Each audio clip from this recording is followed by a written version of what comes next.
काही 6 नगरसेवकांचे प्रमाणपत्र गहाळ झाले निवडणुकीच्या काळात.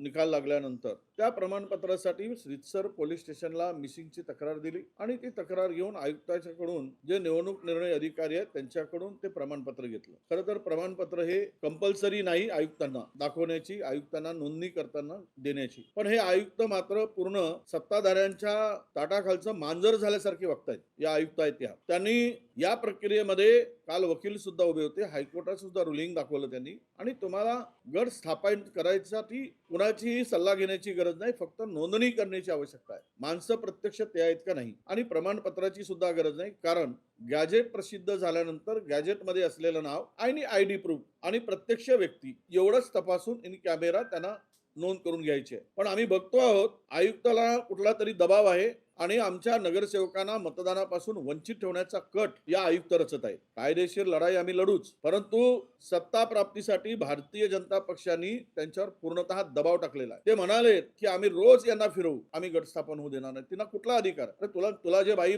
अधिकार दिला आहे आयुक्त मॅडम, तेवढाच अधिकार दिला आहे आलेल्या लोकांची नोंदणी करून घेणं. जर तुम्हाला नोंदणी करून मान्यता द्यायची नसेल तर रिटर्न मध्ये द्या की आम्ही हे करू शकत नाही किंवा ह्या त्रुट्या आहेत, ते पण द्यायला तयार नाही आणि नोंदणी करायला तयार नाही. अशा प्रकारची दुपट्टी भूमिका या विभागीय आयुक्तांनी आता घेतलेली आहे. मी आता त्यांना वेळ मागेल, मी त्यांच्याकडे जातोय 11 वाजता आणि त्यांना मी विचारणार आहे की तुम्ही मला रिटर्न मध्ये दिल्याशिवाय मी तिथून उठणार नाही. तुम्हाला नाकारायचा अधिकार असेल तर नाकारा, स्वीकारायचा अधिकार असेल स्वीकारा, परंतु ते रिटर्न मध्ये दिलं पाहिजे. ते रिटर्नही देत नाही, ते गटस्थापनही करत नाही. तुम्हाला बाकीच्या कोर्टात जायसाठी मार्ग मोकळा होतो, पण ते सगळं हँगिंग ठेवलेलं आहे, लटकतं ठेवलेलं आहे. आणि पूर्णतः या मॅडम राजकीय दबावापोटी काम करतायत, हे आता लपून राहिलेलं नाही. या सगळ्यामध्ये गंमत अशी की प्रमाणपत्राचा कुठेही त्याचा एक निर्णय, हायकोर्टाचे निर्णय, सुप्रीम कोर्टाचे निर्णय काल वकिलांनी दाखवले. ते म्हणते लॉ अँड ज्युडिशरीचे आम्ही मत घेऊ, त्यांच्याकडे पाठवू, काहीच गरज नाही आहे. यांना केवळ स्टॅच्युटरी अधिकार आहेत नोंदणी करून घेण्याचा, त्या पलीकडे आयुक्तांना कुठलाही अधिकार नाही. आणि नोंदणी करून ती यादी तिकडे चंद्रपूर महानगरपालिकेच्या आयुक्ताकडे पाठवायचं आहे निवडणूक प्रक्रियेमध्ये सहभाग करण्यासाठी. गटाची नोंदणी करायची आहे हा वेगळा विषय. गट नोंदणी करत असताना तुम्हाला मान्य करायचं आहे नाही मान्य करायचं आहे, तुम्ही करू शकत नाही की करू शकता, हे रिटर्न मध्ये मी काल पण त्यांच्याशी फोनवर बोललो, पण तेही ते तयार नाहीत. म्हणजे आम्हाला कोर्टात जाण्यासाठी अडवण्याचं काम सुद्धा करतायत आणि स्वतःही मॅडम या आयुक्त मॅडम निर्णय घेत नाही. हे पूर्णतः कायद्याच्या